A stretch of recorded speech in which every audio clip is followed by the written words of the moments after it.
নমস্কার। আজ একটা অঙ্ক নিয়ে অঙ্কটা বলা আছে কোন সংখ্যার বর্গের সঙ্গে সংখ্যাটির ষষ্ঠাংশ গুণ করে 2 যোগ করলে 290, মানে কোনো সংখ্যার কোন একটা সংখ্যা আছে তার বর্গের সাথে সংখ্যাটির 1/6 আছে, ষষ্ঠাংশ মানে 1/6 অংশ গুণ করে 2 যোগ করলে 290 হয়। উত্তর 12।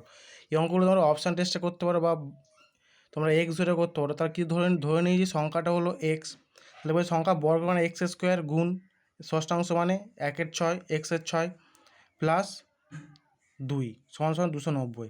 তাহলে এই দুইটা এবার প্লাস এবার মাইনাস হয়ে যাবে, তাহলে এক্স স্কোয়ার এক্স গুণ করলে এক্স কিউব বাই 6 সমান সমান 290 মাইনাস 2, তাহলে এক্স কিউব বাই 6 সমান 288। এটা ওপর নিচে এর নিচে কিছু নেই মানে 1 আছে, তাহলে 6-এর সাথে 288 গুণ 1-এর সাথে এটা গুণ, তাহলে এক্স কিউব সমান সমান এই 6-এর সাথে আমরা 288 গুণ করি, তাহলে কত 17 বা 28।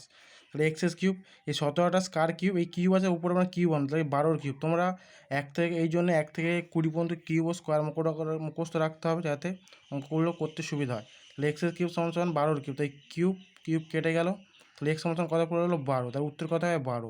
আশা করি স্যার বুঝতে পেরেছো।